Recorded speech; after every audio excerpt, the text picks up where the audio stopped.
नमस्कार दोस्तों, स्वागत है एक बार फिर से इंग्लिश लवर्स चैनल पर एक नई वीडियो के साथ। तो आज की जो ये वीडियो है इसमें आपको मैं कंप्लीट इंग्लिश करवाने वाला हूं, वो भी एक ही वीडियो में। तो दोस्तों, कई बार जब आप शब्दों का उच्चारण यानी कि प्रोनाउंसिएशन करते हैं तो आपको नहीं पता होता कि भाई इसको मैं बोलूं कैसे, और किसी ने बोल दिया तो ये समझ नहीं आता कि भाई मैं इसको लिखूं कैसे।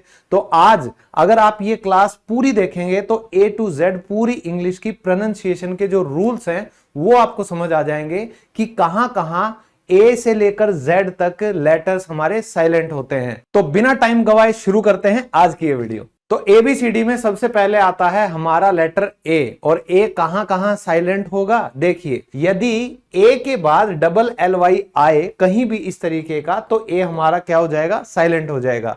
एग्जाम्पल देखो, इसमें आपको फायदा ये होगा आज की वीडियो में कि आपको बहुत ज्यादा वर्ड मीनिंग भी सीखने को मिलेंगे और उनकी करेक्ट प्रोनाउंसिएशन भी। तो अगर मैं कहूं सामान्य रूप से, उसको इंग्लिश में हम कहते हैं नॉर्मली। क्या कहेंगे? नॉर्मली। ठीक है, तो आप देख रहे हो नॉर्मली नहीं बोलाएगा कोई, इसको हम बोलेंगे नॉर्मली। तो क्यों? क्योंकि ये जो ए है हमारा, ये यहां पर साइलेंट हो गया।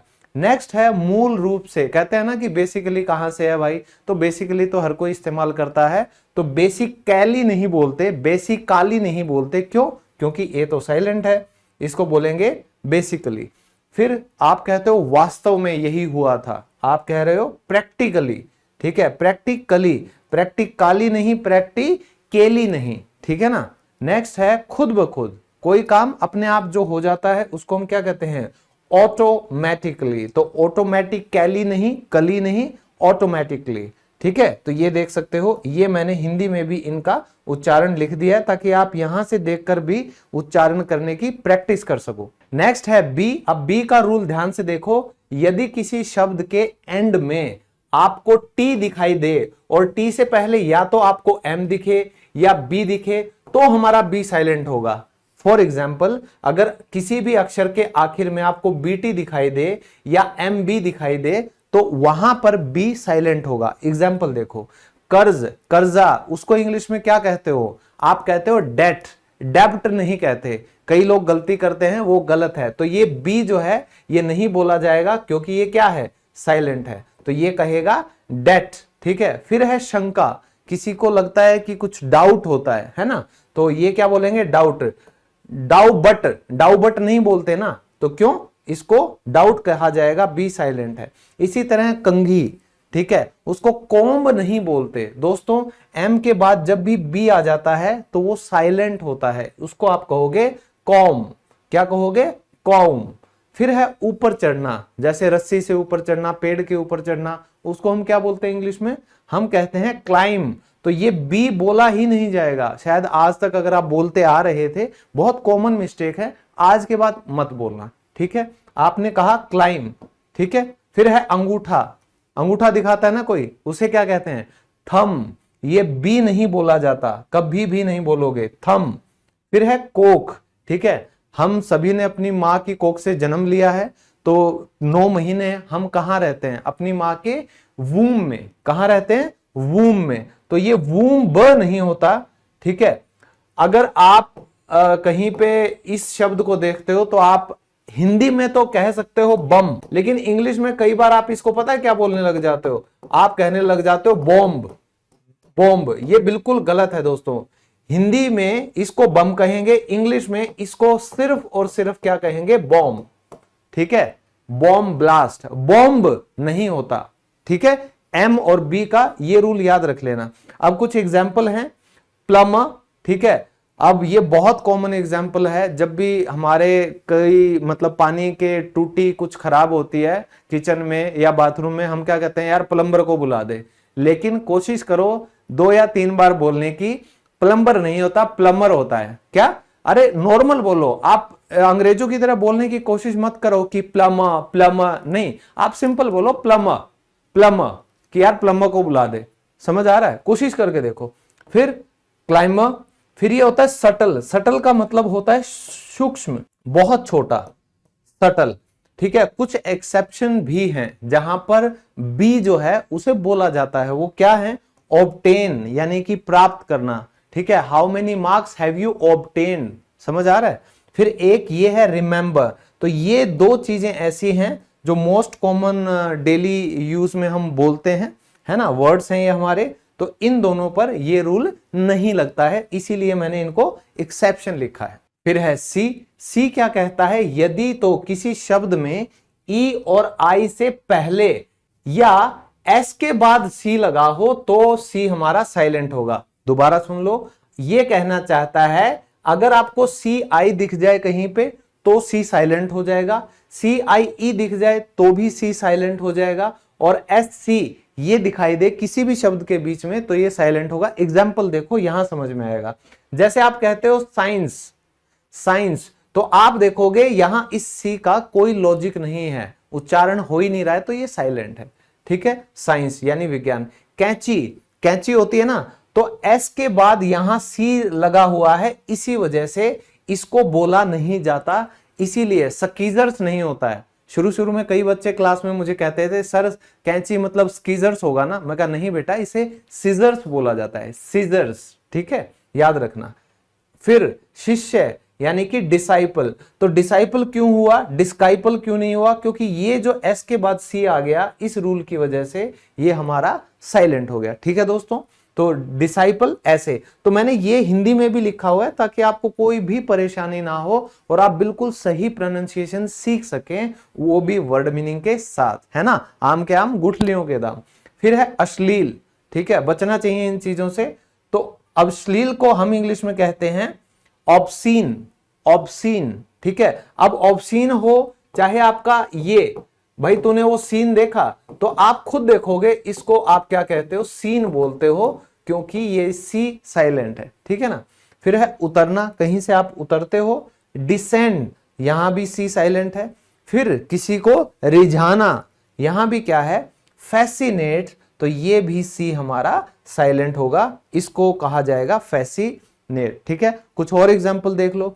मसल होते हैं ना मसल लोगों के, तो अब आपको पता चला मस्कल क्यों नहीं बोलते, क्योंकि एस के बाद सी आया है, शब्द के बीच में साइलेंट होगा। कॉन्शियस, तो कॉन्शियस में भी आपने कॉन्शियस नहीं बोला, ठीक है, क्योंकि सी साइलेंट है। फिर ये सीन तो हमने अभी अभी डिस्कस किया। तो ये रूल अगर आप इन शब्दों के साथ एक या दो बार उच्चारण करके प्रैक्टिस करोगे तो आपका जो प्रोनाउंसिएशन है वो बिल्कुल सटीक होगा हमेशा। अगला अक्षर है डी। डी के हमारे दो रूल हैं, उसको दो तरीके से आपको समझना है। यदि तो एन अक्षर से पहले या बाद में डी आपका आ जाए तो डी साइलेंट होगा, और यदि जे और जी से पहले डी आ जाए तो ये साइलेंट होगा। एग्जाम्पल देखते हैं, ये जोड़ा अगर हमें कहीं भी दिखाई दे, डी से पहले एन हो या डी के बाद एन हो, डी कहता मैं साइलेंट हो जाऊंगा, चुप हो जाऊंगा एन के आने पर। फिर ये कहता अगर जे भी आएगा और जी भी आएगा मेरे बाद तो भी मैं नहीं बोलूंगा, मेरा मुंह बिल्कुल चुप, सील बंद हो जाएगा। देखो पुल, तो पुल को हम क्या कहते हैं, ब्रिज, तो यहां क्या डी बोला जाता है, नहीं बोला जाता। उसके बाद मैं कहता हूं बगल में, है ना, फिर आप क्या कहना चाह रहे हैं, एडजेसेंट। तो दोस्तों ये जो है ना ये बोला ही नहीं जाता। ठीक है, आपको पता है विशेषण को इंग्लिश में क्या बोलते हैं, बहुत से टीचर्स गलती करते हैं और इस डी को साथ में लेकर क्या बोलेंगे कि बच्चों आज हम एडजेक्टिव सीखेंगे, जो कि उच्चारण बिल्कुल गलत है। अंग्रेजी में ऐसा उच्चारण है ही नहीं। आप क्या कहेंगे, एडजेक्टिव, एडजेक्टिव, यानी भूल जाओ कि यहां पर डी लिखा हुआ है। इसी तरह एडजेसेंट, एडजेसेंट। अब फ्रिज, फ्रिज में भी आपका डी के बाद जी आ गया तो हमारा डी साइलेंट हो गया। देखो डीजे, डीजी, डी हमेशा साइलेंट होगा, एन पहले या एन बाद में। न्यायाधीश, जज, यहां भी डी साइलेंट है। बुधवार, अब यहां क्या हुआ, यहां डी के बाद एन आया तो ऑब्वियस सी बात है हम क्या कर देंगे, साइलेंट कर देंगे उसे, ये बन जाएगा वेंसडे। ये कैसे लिखा जाता है, ये लिखा जाता है वेंसडे। ठीक है ना, ऐसे लिखा जाएगा, याद रखना। अब आप ये कुछ एग्जाम्पल देख लो ताकि आपको इन रूल्स की प्रैक्टिस हो जाए। बोल बोल के देखना, मेरे पीछे बोलो। काइंडनेस, काइंडनेस, काइंडनेस नहीं होगा, काइंडनेस। ठीक है, फिर आप कहते हो मिडनाइट, तो यहां पर आप क्या कहोगे, मिडनाइट। ठीक है, I will see you at midnight, समझ आ गया। फिर आप यहां सैंडविच नहीं बोलते। दोस्तों आपको ये चीजें सुनने में थोड़ी सी अजीब लग सकती हैं, क्योंकि हमें आज तक किसी ने बताया ही नहीं, तो हम क्या सोचते हैं कि जो सुन रहे हैं वही ठीक है। समझ आ रहा है? और ऐसा नहीं है कि सभी टीचर्स को इन चीजों के बारे में पता है। बहुत से ऐसे टीचर्स हैं जो आज भी ये छोटी छोटी गलतियां करते हैं जब भी वो इन शब्दों को बोलेंगे। समझ आ रहा है? लेकिन आप सही इंग्लिश बोलोगे तभी तो आपको थोड़ी सी वो मिलेगी रेस्पेक्ट कि भाई इसको अंग्रेजी का ज्ञान है। गलत बोलना गलत बात है, ठीक है ना। फिर हम देखो, सैंडविच कभी नहीं होता है, सैंडविच होता है। फिर हैंडसम कभी नहीं होता, हैंडसम होता है। हैंडकरचीफ यानी कि रुमाल, ये क्या है? रुमाल की इंग्लिश क्या होती है? वैसे तो लोग इसको हैंकी हैंकी करते रहते हैं, लेकिन असल में इसकी फुल फॉर्म होती है हैंडकरचीफ। तो यहां भी आपका क्या है? डी साइलेंट है। जैसे बजट में डी साइलेंट है, ये तो सबको पता है। गैजेट, कोई भी आप इक्विपमेंट लेके आते हो, मोबाइल के साथ आप ईयरफोन या जो भी हो गैजेट हैं आपके, ठीक है ना। फिर है नॉलेज, ये कितना बड़ा एग्जाम्पल है, आप याद नहीं रख सकते इसको। ज्ञान यानी कि नॉलेज, इसमें भी तो डी साइलेंट ही होता है ना भाई मेरे। फिर प्लेज यानी कि प्रतिज्ञा, इसमें भी क्या है? डी साइलेंट है। और ये देखो, ये अभी अभी मैंने जो बताया ये एडजेक्टिव होता है, तो कभी भी डी को मत बोलना। फिर है ई, कहां साइलेंट होगा? ध्यान से देखो, ई साइलेंट होगा यदि किसी शब्द के आखिर में ई आ जाएगा तो भाई ये कहता है मैं साइलेंट हो जाऊंगा। जैसे उदाहरण, उदाहरण अपने आप में क्या है? लास्ट में ई आ गया तो साइलेंट। एग्जाम्पल, ठीक है। मौका, चांस, फिर डांस, ग्लांस, है ना। ये सारी चीजें आपको क्या कहेंगी? लास्ट का ई साइलेंट कर दो। सब्जी यानी कि वेजिटेबल, तो ये भी साइलेंट है। सांस लेना, इसको हम क्या कहते हैं? ब्रीद। और फिर हमारा प्यार, जिसको इंग्लिश में क्या कहेंगे? लव, ठीक है। यहां भी ई साइलेंट है। अब ये एक एक्सेप्शन भी आप समझो कि ई जो है वो प्रोनाउंस किया जाता है अगर टी और डी के बाद में आता है। जैसे आप वर्ब की सेकंड और थर्ड फॉर्म जब करते हो, जैसे वांट, वांटेड और वांटेड, तो यहां पे ई बोला जाएगा। तो वांटेड में, एंडेड में भी ई बोला जाएगा, स्टार्टेड में भी बोला जाएगा, इंक्लूडेड में भी, और बहुत सी ऐसी वर्ब की सेकंड और थर्ड फॉर्म जहां पर ई को बोला जाता है। यही एक्सेप्शन है, तो इसे याद रखिएगा थोड़ा। फिर है दोस्तों जी, कहां साइलेंट होगा? ठीक है, इसके भी दो रूल हैं। ये कहता है कि अगर तो जी के बाद एन आ जाए तो ये साइलेंट होगा, यानी कि जी एन आ जाए तो साइलेंट हो जाएगा। और ये कहता है अगर जी एच से पहले कोई भी वावल, वावल क्या होते हैं? अगर ये 5 अक्षर आ जाते हैं तो भी क्या होता है? जी साइलेंट हो जाता है। एग्जाम्पल देखें, विदेश, विदेश को इंग्लिश में क्या कहते हैं? फॉरेन। फॉरगन नहीं बोलेंगे ना, तो क्यों नहीं बोलेंगे? क्योंकि ये साइलेंट है। बनावट, किसी चीज का बनावट यानी डिजाइन, डिजाइन, तो यहां हमने कभी इसको डिजाइन गन बोला है? नहीं बोला। क्यों? क्योंकि साइलेंट है रूल के हिसाब से। फिर होता है अभियान, जैसे कैंपेन, तो यहां भी ये साइलेंट है। फिर लंबाई, हाइट, हाइगट बोलते हैं ना, कभी सुना है? कभी नहीं। क्यों? क्योंकि साइलेंट का रूल है भाई, तो ये साइलेंट है। क्योंकि इससे पहले वावल आ गया, ठीक है, इससे पहले क्या आ गया? वावल आ गया, इससे पहले वावल तो आ ही गया, लास्ट में आपका जी एन, यानी दोनों रूल लागू हो रहे हैं। फिर बेटी, बेटी को इंग्लिश में हम क्या कहेंगे? Daughter, daughter. डॉगटर तो कोई नहीं बोलता ना, डॉग। फिर अटर कोई बोलता है? नहीं, क्योंकि साइलेंट होता है, ठीक है। तो फिर एफ की साउंड भी निकलती है कई बार, तो उच्चारण हम सीख रहे हैं तो ढंग से सीख ले।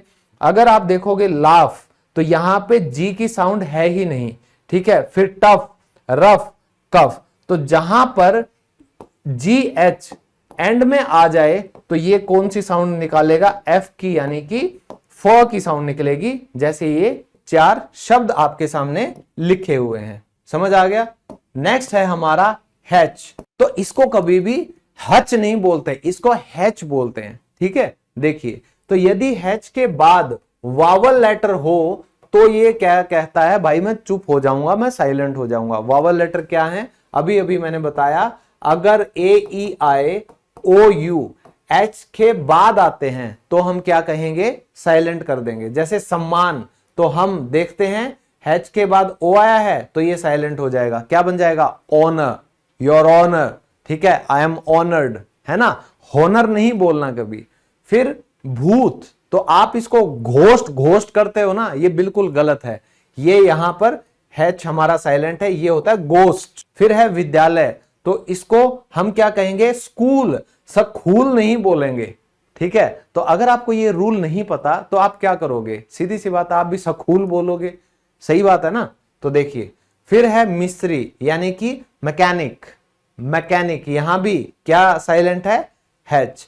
फिर है सफेद, फिर हम इसको क्या बोलते हैं, हम व्हाइट व्हाइट करते हैं, वो बिल्कुल गलत है, ये है व्हाइट, व्हाइट एंड ब्लैक, ठीक है, तो ये व्हाइट कहलाता है। फिर है अव्यवस्था, तो अव्यवस्था हो जाती है, उसको हम क्या बोलते हैं, केओस। तो ये जो बोला जाता है ना इसको कई बार, तो बच्चे बड़े तकलीफ में आ जाते हैं कि ये कैसे याद रखें इसको। लेकिन अगर आप ये रूल याद रखोगे कि हैच के बाद अगर तो वावल कोई भी आ जाता है तो वो साइलेंट हो जाता है, वो साइलेंट हो जाता है, वो साइलेंट हो जाता है। तो बस यही रूल याद रखो। अब कुछ एक्सेप्शंस भी हैं, ठीक है, ये कुछ हैं तो हम इन्हें याद रख लेंगे। टेक्नोलॉजी, तो यहां पर आप देख रहे हो कि रूल का कोई यहां पर लागू होना जरूरी नहीं है, लेकिन फिर भी ये हैच साइलेंट है यहां पर, तो मैंने इसीलिए इसको हाईलाइट कर दिया रेड में, आप समझ भी पाएंगे। टेक्नोलॉजी में हैच साइलेंट होता है। वाई, इसमें हैच साइलेंट है। मोनार्क, मोनार्क होता है जहां पे किसी एक इंसान का राज हो किसी भी देश में, दैट्स मोनार्की। फिर स्टमक, पेट, तो दोस्तों जब भी हम स्टमक की बात करते हैं तो हमने ध्यान नहीं दिया है, हैच हमेशा साइलेंट होता है। फिर होता है लय में होना, दैट्स रिदम, तो ये जो हैच है यहां पे भी क्या है, साइलेंट है। नेक्स्ट है के फॉर काइट। तो देखो दोस्तों, अगर कोई भी अंग्रेजी का शब्द के एन से स्टार्ट होगा तो वो क्या कहता है कि भाई मैं वहां पर साइलेंट हो जाऊंगा, मैं कुछ नहीं बोलूंगा। जैसे चाकू, नाइफ होता है, कनाइफ नहीं होता, ये साइलेंट है। फिर है ज्ञान, नॉलेज, तो आपने इसको कभी कनॉलेज बोला है, नहीं ना, क्यों, इस रूल की वजह से, नॉलेज यानी कि ज्ञान।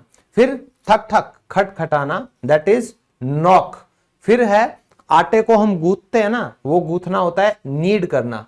फिर किसी चीज की गांठ मार देना, उसे हम क्या कहते हैं, नॉट, क्या बोलेंगे, नॉट। तो इन सब में के से शुरुआत हुई है और उसके बाद एन अक्षर है, तो ये क्या हो जाएगा, के साइलेंट हो जाएगा यहां। नेक्स्ट है दोस्तों एल, एल कहां साइलेंट होगा, ये कहता है यदि ए या यू के बाद एल आ जाए, यानी या तो आपका ए एल हो या आपका यू एल हो, तो यहां इन दो सिचुएशंस में एल साइलेंट होता है। जैसे बादाम को इंग्लिश में क्या कहते हैं, आलमंड नहीं, ये एल साइलेंट है, इसको हम कहते हैं आमंड। फिर बात करना, बात करना, तो आपने कभी ध्यान दिया, टॉक, टॉक बोलते हैं, ये भी साइलेंट है। तो चाहे टॉक है, वॉक है, इसमें एल साइलेंट है। चाहिए, चाहिए, शुड, तो आपने कभी ध्यान दिया कि ये एल बोला ही नहीं जाता। तो चाहे शुड हो, आपका कुड हो, आपका वुड हो, हर जगह क्या है, एल आपका साइलेंट है। किस रूल की वजह से, कि आपके एल से पहले यू आया हुआ है, एल से पहले यू आया हुआ है, इस रूल के हिसाब से। फिर है आधा यानी कि हाफ, इसमें क्या है, एल से पहले ए आ गया तो ये भी क्या हो गया, साइलेंट हो गया। बछड़ा यानी कि काफ, ठीक है, फिर इसमें भी क्या हुआ, एल से पहले ए लिखा हुआ है, इसीलिए एल साइलेंट हो गया।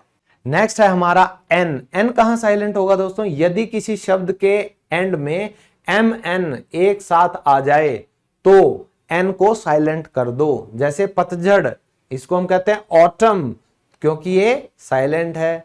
भजन, इसे हम कहते हैं हिम, एन हमारा साइलेंट है। निंदा करना, बुराई करना, उसे हम इंग्लिश में कहते हैं कंडेम, ठीक है, यहां भी एन साइलेंट है। लानत भेजते हैं ना किसी पर, भाई तुझ पे लानत है, तो उसको कहते हैं डैम, यहां पे भी क्या है, एन साइलेंट है। अब बड़ा इंटरेस्टिंग शब्द हमारे पास आया है जो बचपन से हमको तंग करता आ रहा है। जब भी हम स्पेलिंग लिखते हैं ना, शुरुआत इससे होती है लेकिन ये साइलेंट रहता है, तो कई बार गलतियां हो जाती हैं। तो पी कहां साइलेंट होगा दोस्तों, देखो पी के बाद या तो एस हो, ठीक है, या एन हो। इस सिचुएशन में क्या होता है, पी कहता है मैं कुछ नहीं बोलूंगा, मैं साइलेंट हो जाता हूं। जैसे बीमारी थी ना, वो निमोनिया, किसी को सर्दी जुकाम होने के बाद होता है, तो यहां पे सीधा हम बोलते हैं निमोनिया, तो पी का कोई लेना देना ही नहीं है, किस वजह से, इस रूल के वजह से। फिर है मनोविज्ञान, इसको हम क्या कहते हैं, साइकोलॉजी। तो साइकोलॉजी में आप स से शुरू कर रहे हैं तो पी का कोई लेना देना क्यों नहीं है, इसकी वजह से। फिर है चिकित्सक, साइकियाट्रिस्ट, तो साइकियाट्रिस्ट है तो इसमें भी स से शुरू है। फिर है भजन, भजन को इंग्लिश में हम कहते हैं साम्स, ठीक है, जो धार्मिक गीत गाए जाते हैं, दैट्स कॉल्ड साम्स, ठीक है। अब कुछ एक्सेप्शंस हैं जहां पे ये रूल लागू नहीं होता फिर भी पी साइलेंट होता है, जैसे रासबेरी, रासबेरी, यहां पे एस पहले आ गया, देखो पी से पहले एस आ गया, यहां पी के बाद की बात की जाती है, इसीलिए ये एक्सेप्शन है कि आप फिर भी पी को साइलेंट ही बोलोगे। फिर है रिसीट, तो यहां पे दोनों में से कोई रूल लागू नहीं होता फिर भी पी क्या है, साइलेंट है। फिर है कबर्ड, तो यहां पर आप देख रहे हैं ना तो आगे वाला कुछ रूल है ना पीछे वाला, फिर भी ये क्या है हमारा, साइलेंट है। तो इसको हम क्या कहेंगे, कबर्ड, जिसमें पी जो है वो हमारा साइलेंट रहेगा। नेक्स्ट है आर, ये बहुत इंपॉर्टेंट, यानी अब तक जितने हमने किए हैं उन सब में इंपॉर्टेंट ये है, क्योंकि जब भी किसी भी शब्द के लास्ट में आपका आर आ जाएगा तो वो हमेशा साइलेंट होता है। और हम खासकर इंडियंस या इस एशियन जो रीजन में हम लोग रहते हैं, चाहे उसमें पाकिस्तान, नेपाल, श्रीलंका, ये सारी चीजें आ जाती हैं, तो ये क्या करते हैं, ये हर जगह कहीं भी आपको आर जो है वो बहुत सॉलिड सुनाई देता है। पिताजी, ये बेटा फादर अगर कहना हो ना तो फादर बोला जाता है, फादर, मदर, ब्रदर, ये कभी मत बोलो, ये गलत है, ठीक है। अध्यापक, टीचर, खिलाड़ी, प्लेयर, भाई, ब्रदर, ठीक है, बहन, सिस्टर, मां, मदर, ठीक है ना। गरीब, पुअर, इसको कहा जाता है पुअर, पुअर पुअर करने लग जाते हैं, फिर आप सोचते हो कि यार हमारा जो एक्सेंट है वो सही कैसे नहीं हो रहा, हमारी जो इंग्लिश है वो तो हम ठीक तरीके से बोलते हैं, ग्रामर भी मेरी अच्छी खासी है, तो फिर लोग हंस क्यों रहे हैं, इस वजह से। अगला है एस, तो एस कब साइलेंट होगा, यदि आई के बाद एस आ जाए, यानी आई के बाद एस आ जाए तो ये एस कहेगा कि मैं चुप रहूंगा, जैसे द्वीप, तो इसको हम आइलैंड बोलते हैं, किस वजह से, आई के बाद एस आ गया। फिर कचरा यानी कि मलबा, इसको हम क्या बोलेंगे, इसको हम डेब्रिस नहीं बोलते, इसको हम सिर्फ और सिर्फ डेब्री बोलते हैं। इस एस को चुपचाप साइड में रखते हैं क्योंकि एस जो है वो आई के बाद आया है। फिर है गलियारा, तो जब आप एरोप्लेन में जाते हो, इस तरफ सीटें होती हैं, इस तरफ सीटें होती हैं, जो बीच में चलने की जगह होती है उसको क्या बोला जाता है, आइल बोला जाता है, इसीलिए उनको आइल सीट बोला जाता है, ठीक है। और जो खिड़की के पास होते हैं उसको विंडो सीट बोलते हैं, और हर कोई चाहता है मुझे विंडो सीट मिले, ठीक है। तो ये क्या होता है, आइल होता है। और एस क्यों नहीं बोला जाएगा, क्योंकि एस जो है वो आई के बाद में आया है। फिर है हमारा टी, टी क्या कहता है भाई, टी के बाद अगर तो सी एच, ई एन और एल ई आ जाए तो आप मुझे साइलेंट कर दीजिए। जैसे घड़ी क्या कहती है, वॉच, तो यहां पर जो टी है वो क्यों साइलेंट हो गया, सी एच की वजह से, ठीक है। फिर अक्सर, तो यहां टी क्यों साइलेंट हो गया, इस ई और एन की वजह से। फिर सुनना, आप क्या कहते हो कि मैं गाने सुन रहा हूं, I am listening to songs, तो वहां पर आपने ध्यान दिया हो तो आपका ये जो टी है ये साइलेंट हो गया ई एन की वजह से। फिर किला, ठीक है, पहले किले होते थे तो इसको हम क्या कहते हैं, कासल, कास्टल नहीं बोलेंगे क्योंकि टी के बाद हमारा एल ई आया हुआ है। तो ये तीन चीजें याद रखनी है, ठीक है। ये कुछ एग्जाम्पल आप देखोगे तो बड़ा आराम से समझ आएगा। अब दोस्तों कुछ और एग्जाम्पल भी हैं जहां पे इन रूल्स के अलावा भी टी साइलेंट होता है, जैसे इसको हम क्या कहेंगे, अस्थमा, अस्थमा जो हिंदी में कहते हैं ना सांस की बीमारी, इंग्लिश में हम इसको क्या कहेंगे, एजमा, क्या कहेंगे, एजमा, याद रखना। फिर क्रिसमस, क्रिस्टमस नहीं बोलते, टी साइलेंट होता है इसीलिए क्रिसमस। फिर मॉर्गेज, मॉर्गेज होता है जब आप अपना कोई भी प्रॉपर्टी गिरवी रख देते हो तो उसको हम क्या कहते हैं, मॉर्गेज, तो यहां पर भी मॉर्टगेज नहीं होगा क्योंकि टी साइलेंट होता है। आ गया है हमारा यू, और यू से जुड़ी हुई बहुत बड़ी समस्या आज हम यहां पे हल कर देंगे। ध्यान से देखिए दोस्तों, ये कह रहा है अगर यू के बाद वावल वर्ड्स आएंगे तो हमारा यू साइलेंट हो जाएगा। कितनी अच्छी बात है, ध्यान से देखो। जीभ, हाँ, इसको हम क्या बोलते हैं, हम इसको बोलेंगे टंग। क्यों बोला हमने कि यू के बाद हमारा एक वावल लेटर आ गया। फिर मेहमान यानी कि गेस्ट, यहां भी हमारा यू क्यों साइलेंट हो गया, क्योंकि यू के बाद वावल लेटर आ गया। यहां पे हमने हिंदी में तो बिस्कुट लिख दिया, लेकिन इंग्लिश में बिस्कुट नहीं होता है भाई, इसको हम कहेंगे बिस्किट। और इसीलिए मैं कहता हूं हर इंसान आज तक अगर ये समझ नहीं पाया था कि भाई इसको बिस्कुट बोले या बिस्किट बोले और क्यों हम बिस्किट बोले, तो आज ये रूल देख लीजिए, ये हमारा साइलेंट होगा क्योंकि इसके बाद वावल लेटर आ गया। तो आज के बाद क्या बोलोगे, बिस्कुट खाने हैं, नहीं बिस्किट खाने हैं, ठीक है, ओके। फिर दोषी यानी गिल्टी, यहां भी यू क्यों साइलेंट हो गया, यू के बाद आई आ गया।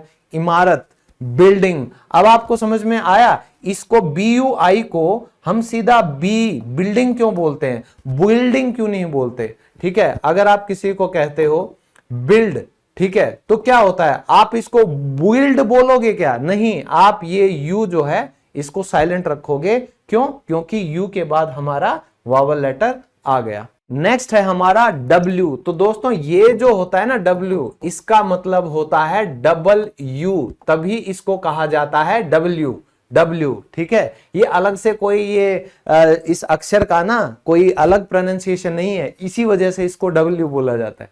एनीवे, ये कहता है अगर R से पहले और S के बाद अगर W आएगा तो मैं साइलेंट हो जाऊंगा। जैसे R से पहले S के बाद तो गलत यानी कि रॉन्ग, तो W फिनिश साइलेंट। लिखना, राइट, तो आप सब लिख रहे हो ना, तो देखो W साइलेंट क्यों हुआ, पता चल गया आज। फिर है उत्तर, आंसर, कई बच्चे इसको स्कूल में हमेशा आंसर, भाई आंसर बता दे, क्यों, उनको ये नहीं पता कि ये W साइलेंट नहीं है। अब पता चल गया, तो आज के बाद ये नहीं कहोगे कि सर मेरा आंसर सही है, आप कहोगे आंसर। क्या कहोगे, आंसर। फिर है तलवार, तलवार को स्वॉर्ड नहीं कहते, क्यों, क्योंकि W जो है उससे पहले S आया हुआ है, तो हम इसको कहते हैं स्वॉर्ड। अब एक रूल कहता है कि WH अगर साथ हो तो भी आपका W साइलेंट होता है, जैसे हु, हॉल, हुज, ठीक है, इस तरीके के आपके शब्दों में। तो अगर आप भी कंप्लीट इंग्लिश सीखना चाहते हैं, वो भी मुझसे लाइव क्लासेस में जुड़कर, तो दोस्तों 1 मई से एक नया बैच स्टार्ट हो रहा है, वो भी पूरे 3 महीने का। मैं पिछले साल एक बैच लेकर आया था 3 महीने का, जबरदस्त रिस्पॉन्स मिला, सभी स्टूडेंट्स बहुत खुश हुए, क्योंकि ये कंप्लीट स्पोकन इंग्लिश कोर्स है जिसमें लिसनिंग, स्पीकिंग, रीडिंग, राइटिंग चारों स्किल्स की प्रैक्टिस करवाई जाएगी। और दोस्तों ये जो कोर्स है ब्रह्मास्त्र, ये बिल्कुल 0 लेवल से स्टार्ट होगा, हर टॉपिक आपको डिटेल में कराएंगे। आपकी इसमें मेरे साथ लाइव स्पीकिंग की क्लासेस होंगी, हर स्टूडेंट एक बार तो मुझसे बात करेगा ही करेगा, तो आपकी जो स्पीकिंग की प्रैक्टिस है, जो नर्वसनेस है, जो आपका कॉन्फिडेंस है, हर चीज में आपको हेल्प मिलेगी। फिर आप ईमेल कैसे लिखें, रिज्यूम राइटिंग कैसे लिखें, आप रीड कैसे करें, ठीक है, और आपका एक अलग से व्हाट्सएप ग्रुप भी बनाएंगे ताकि आप बच्चे आपस में भी प्रैक्टिस कर सके और एक दूसरे की हेल्प कर सके। उसके बाद दोस्तों बोनस के रूप में आपको मेरी 4 किताबें यहां PDF के रूप में दी जाएंगी, और सबसे इंपॉर्टेंट है 50 कहानियों की PDF। रीडिंग अगर आप ढंग से नहीं करते तो इंग्लिश इंप्रूव नहीं होती। और 10,000 डेली यूज की इंग्लिश सेंटेंसेस की किताब, फिर ई बुक जो कंप्लीट ग्रामर की प्रैक्टिस के लिए मैंने बनाई है, और एक मेरी किताब है अंग्रेजी बोलना सीखें 0 लेवल टू हीरो लेवल। ठीक है दोस्तों, तो अगर आप लाइव क्लासेस में मुझसे जुड़ना चाहते हैं तो ब्रह्मास्त्र बैच ज्वाइन करें। मेरी एप्लीकेशन इंग्लिश लवर्स को आप डाउनलोड कर सकते हैं गूगल प्ले स्टोर से। और आज अगर आप ये कोर्स ज्वाइन करते हैं तो आपको 100 रुपए का यहाँ पे डिस्काउंट और मिल जाएगा, और ये कोर्स जो 2,000 रुपए का है आपको पड़ेगा सिर्फ और सिर्फ फिर 1899 रुपए का। तो लास्ट डेट तक का वेट ना करें, जितना जल्दी आप ये कोर्स ज्वाइन करेंगे 100 रुपए का आपको ऑफर भी मिलेगा, डिस्काउंट भी मिलेगा। और जो भी यहां मैंने आपको PDF दे रखी हैं वो 10 से ज्यादा PDF आपकी बेसिक इंग्लिश को थोड़ा सा इंप्रूव कर देंगे, ताकि लाइव क्लास जब स्टार्ट हो तो आपको तकलीफ ना हो। और कोई भी आपका सवाल हो तो आप इन 2 नंबर पर पूछ सकते हैं मेरी टीम से बात करके, 8220 16580 95991703 384। तो दोस्तों 1 मई से ये बैच स्टार्ट हो रहा है, मंडे टू फ्राइडे रात को 8 बजे आपकी क्लासेस होंगी। मैंने बहुत ही सोच समझ के आप लोगों के लिए ये टाइम रखा है ताकि सभी दिन के जितने काम हैं आप फ्री होके आराम से तसल्ली से मेरी क्लासेस को देख सकें पूरे 3 महीने के लिए। और इस कोर्स की पूरी वैलिडिटी होगी 1 साल की। और लाइव क्लासेस देखने का टाइम नहीं है तो आप सबके लिए मैंने रिकॉर्डेड बैच का एक नया कोर्स निकाला है। आप जब चाहें जहां चाहें इस कोर्स को ले सकते हैं। 0 लेवल टू हीरो लेवल का ये 1 साल की वैलिडिटी का कोर्स सिर्फ और सिर्फ 1499 में। इसमें 70 वीडियोस आपको मिलेंगी, हर आपको क्लास का पीडीएफ दिया जाएगा, आपको सर्टिफिकेट भी दिया जाएगा कोर्स कंप्लीट होने पे, और 10 से ज्यादा पीडीएफ जो आपके बेसिक लेवल इंग्लिश को थोड़ा एडवांस लेवल पर ले जाएंगी। और ये पीडीएफ जो मैं आपको दे रहा हूं ना भाई, इनको किए बिना तो पूरी दुनिया में